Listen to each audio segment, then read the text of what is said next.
इस वक्त की बड़ी खबर हम आप तक पहुंचा रहे हैं। विश्व हिंदू तख्त एवं ब्राह्मण महापंचायत के राष्ट्रीय अध्यक्ष वीरेश शांडिल्या मुलाना पहुंचे थे। मुलाना में 1008 ब्रह्मलीन मां दिव्य भारती को श्रद्धांजलि अर्पित करने पहुंचे थे। मां दिव्य भारती की श्रद्धांजलि समारोह में तमाम संत समाज और शंकराचार्य भी मौजूद थे। और इस बीच विश्व हिंदू तख्त प्रमुख शांडिल्या का बड़ा बयान सामने आया। शांडिल्या ने शंकराचार्य और तमाम संतों से कहा है कि तमाम संत और शंकराचार्य ये दुआ करें कि उनका जीवन राष्ट्र के लिए काम आए, उनका जीवन सनातन को मजबूत करने में काम आए। शांडिल्या ने बड़ा बयान दिया और इसी के साथ शांडिल्या ने कहा है कि गुरु के बिना जीवन अधूरा है। शांडिल्या ने यह भी कहा है कि खून के अंतिम कतरे तक आतंकवाद के खिलाफ और तमाम उन ताकतों के खिलाफ जो तिरंगे को कमजोर करना चाहती हैं, राष्ट्र को कमजोर करना चाहती हैं, उन ताकतों के खिलाफ खून के अंतिम कतरे तक लड़ाई लड़ता रहूंगा। विश्व हिंदू तख्त प्रमुख शांडिल्या मुलाना पहुंचे थे। 1008 ब्रह्मलीन मां दिव्य भारती को श्रद्धांजलि अर्पित करने पहुंचे थे। इस बीच तमाम संत और शंकराचार्य भी मौजूद रहे। शांडिल्या ने कहा कि शंकराचार्य और जो तमाम संत मंच पर मौजूद हैं वो ये दुआ करें कि उनका राष्ट्र, उनका जो जीवन है वो काम आए, तो सनातन को मजबूत करने के लिए और देशभक्ति के लिए काम आए। सतगुरु महाराज की जय। भारत माता की जय। भारत माता की जय।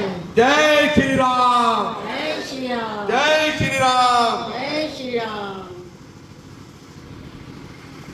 मंच पर विराजमान शंकराचार्य जी, मंच पर विराजमान संत समाज, हमारी पूजनीय माता दिव्य भारती जी को ब्रह्मलीन ज्योति ज्योत समाने पर श्रद्धांजलि देने, पुष्पांजलि देने आई मातृशक्ति एक यूनिवर्सल ट्रुथ है, एक प्राकृतिक सत्य है। जो आया है उसने जाना है। यश अपयश, हानि लाभ, जीवन मरण, विधि हाथ। धार्मिक ग्रंथों में लिखा कि मनुष्य के सबसे नजदीक चीज क्या है, तो जब उसका चिंतन हुआ तो अलग अलग व्याख्यान किए गए कि सबसे नजदीक आपकी आंख है, कान है, दिल है। लेकिन जब संतों ने अपने मुखारबन से संदेश दिया, धार्मिक ग्रंथों ने संदेश दिया, वो संदेश था कि सबसे नजदीक अगर कोई चीज है वो मौत है। हमें यथार्थ उसको याद रखना है। मरण लिखाए मंडल में आए, पहले आपका मरना लिखा गया, तब आप पैदा हुए। स्थान, कारण, समय तय है। मैं नरेंद्र गौतम जी का, जो मेरे भाई हैं बड़े, उनका हृदय की गहराई से दोनों हाथ जोड़कर आभार व्यक्त करता हूं कि आज उन्होंने जिस मंच पर बैठने की मेरी योग्यता और हैसियत नहीं है, संतों के, शंकराचार्यों के, भगवदधारियों के बीच में बिठाकर, जो मेरे से कभी जाने अनजाने में पाप हुए होंगे, निश्चित तौर पर मैं आज ऐसा महसूस कर रहा हूं कि मैंने आज इस पूजनीय माता दिव्या भारती जी को श्रद्धांजलि कार्यक्रम में पहुंचकर जो है एक कुंभ स्नान किया, जिससे निश्चित तौर पर जाने अनजाने में मुझसे, मेरे परिवार से हुए पाप धुल गए होंगे। क्योंकि कहते हैं गुरु के बिना भगवान की प्राप्ति नहीं हो सकती, गुरु के बिना आपको मार्ग और मंजिल नहीं मिल सकती, और जब गुरु के बिना भगवान ही नहीं मिल सकता तो आपको गुरु के बिना क्या मिल पाएगा। तो मैं माता जी 1951 में माता मिथिलेश और मदन मोहन के घर जन्मी दिव्या भारती जी ने अपने पति के निधन के बाद शंकराचार्य दिव्यानंद जी के संपर्क में आने के बाद उन्होंने एक ऐसी राह पकड़ी जो समाज को रोशनी देने का काम करती है। क्योंकि अगर हमारे धरती पर संत समाज ना हो, क्योंकि ये संत ही हमें सिखाते हैं कि जब जब धरती पर जुल्म होते हैं, अगर शास्त्रों की जरूरत हो तो शास्त्र, और अगर शस्त्रों की जरूरत हो तो शस्त्र उठाए जाएं। ये हमें संत समाजी शिक्षा और ज्ञान देता है। मैं ब्राह्मण समाज से आता हूं। बड़े बड़े राजाओं को अगर शस्त्र चलाने का ज्ञान, लव कुश को भी अगर शस्त्र चलाने का ज्ञान शिक्षा दी तो महर्षि वाल्मीकि ने दी, जो हमारे लिए गर्व और गौरव की बात है। मैं सूरज को रोशनी दिखाने का काम नहीं करूंगा, लेकिन मैं महाराज स्वामी आपके चरणों में नमन करता हुआ ये कहता हूं कि मैं तो आतंकवाद के खिलाफ लड़ता हूं। पिछले 25 साल से आतंकवाद और भारत माता की रक्षा और इस देश के तिरंगे की रक्षा और इस देश के संविधान की रक्षा करना और सनातन की रक्षा करने को अपना सबसे बड़ा दायित्व मानता हूं।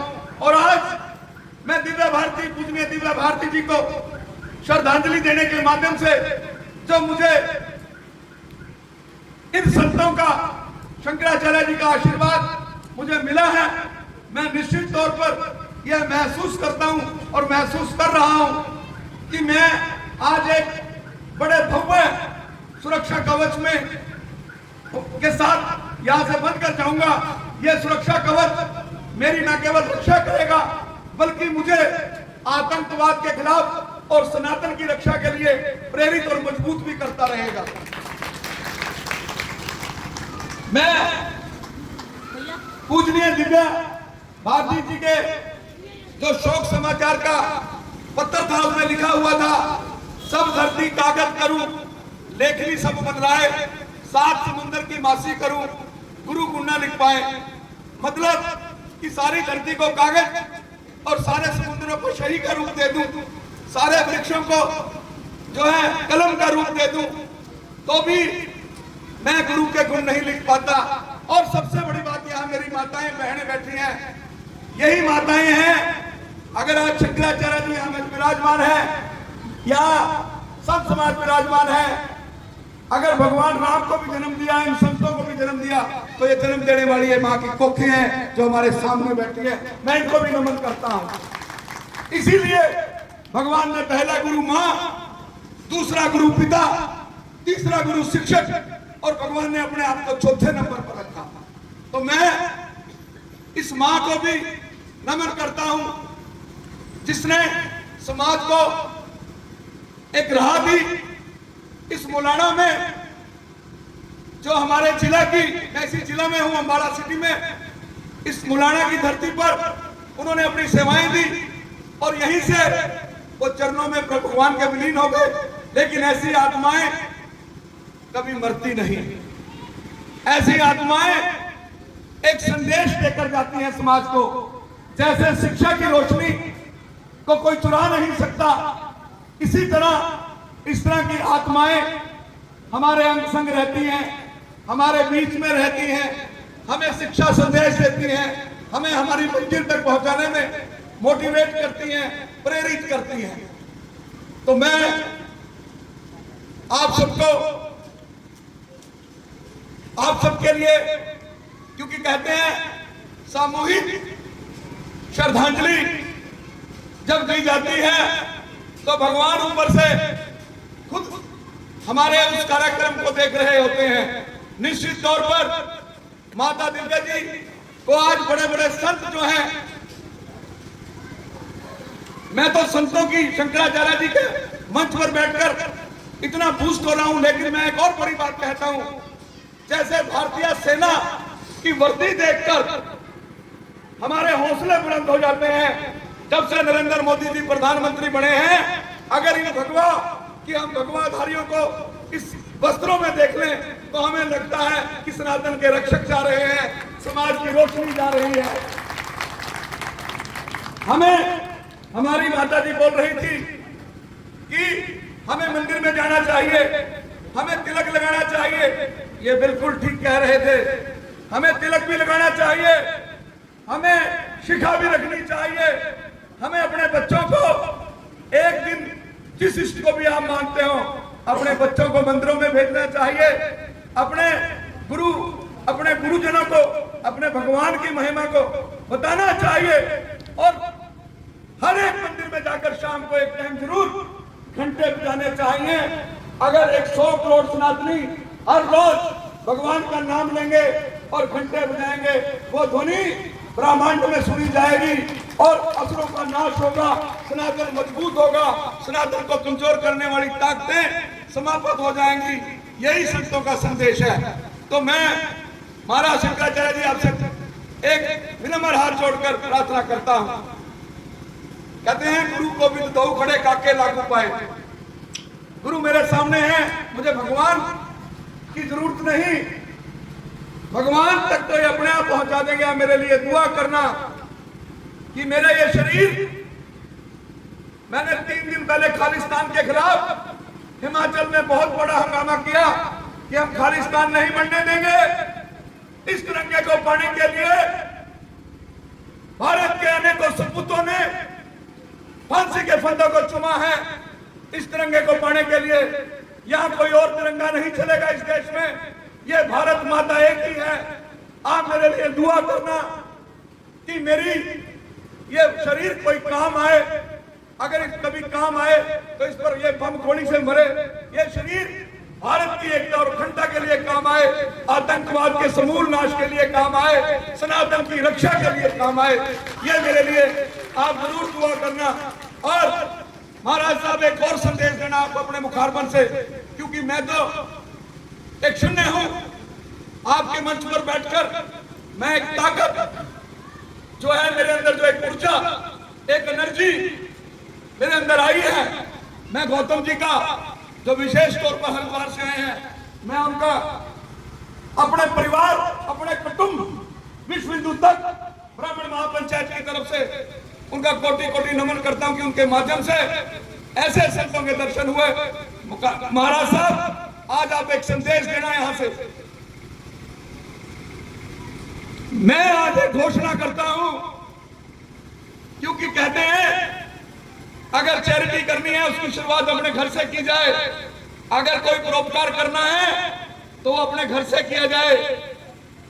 और मैं मरते दम तक आपके आगे संकल्प लेता हूं, जिस मेरी मां की कोख से मैं पैदा हुआ हूं, लाजवंती देवी की कोख से, मैं उसका संकल्प लेकर ये आप संतों की मौजूदगी में कसम उठाता हूं कि जब तक जीवन बढ़ेगा आतंकवाद के खात्मे और सनातन की मजबूती के लिए रहेगा, और मेरे सनातन के खिलाफ उठने वाली हर नजर को फोड़ दिया जाएगा। यह भी मैं संकल्प लेता हूं। अगर मैं कोई ऐसा शब्द बोल गया हूं जो किसी को बुरा लगा हो, किसी भावनाओं को ठेस पहुंची हो, तो क्षमा का प्रार्थी हूं। लेकिन यहाँ माताएं बैठी हैं, बुजुर्ग माताएं बैठी हैं, मैं बुजुर्गों में बहुत बैठता हूं क्योंकि वहां से हमें ज्ञान मिलता है। ये माताएं अपने पोतों को, अपने बच्चों को घर में एक मंदिर स्थापित करें, कोई हनुमान जी का पाठ करे, कोई दुर्गा का पाठ करे, कोई शनि का पाठ करे। अगर सामूहिक पाठ करेंगे, 100 करोड़ सनातनी पाठ करेंगे, तो ना यहाँ आतंकवाद रहेगा, ना सनातन को कमजोर करने वाली ताकतें रहेंगी। मैं पुनः माता पूजनीय दिव्य भारती जी को अपने हृदय की गहराइयों से नमन करता हूं।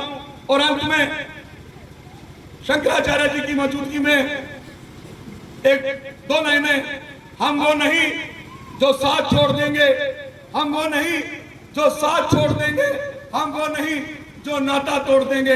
हम आपके वो बच्चे हैं, हम आपके वो बेटे हैं, हम आपके वो भाई हैं। आपकी सांस रुकी तो अपनी सांस से जोड़ देंगे, अपनी सांस से जोड़ देंगे। भारत माता की, भारत मत मुट्ठी बंद करके, भारत माता की, भारत माता की। संत समाज मैं कहूँगा माता पूजनीय दिव्य भारती, आप कहेंगे अमर है माता पूजनीय दिव्य भारती। और मैं इस मंच पर इस कार्यक्रम के लिए विश्व हिंदू तक की तरफ से 11,000 रुपए की राशि, ये इसलिए नहीं दे रहा हूं मैं कि इनका काम, इनको कोई जरूरत है, ये इसलिए दे रहा हूं कि सुभाष चंद्र बोस ने नारा दिया था, तुम मुझे खून दो मैं तुम्हें आजादी दूंगा। अगर इन संतों को ताकत देनी है तो हमें इन संतों को आर्थिक मदद भी देनी होगी। हमें सामूहिक सनातन को मजबूत करने के लिए अग्रवाल समाज में एक नारा है, एक ईंट 1 रुपया। इसका मतलब है कि समाज के गरीब लोगों को समाज 1 ईंट दे और 1 रुपया दे ताकि उनका मकान बन जाए।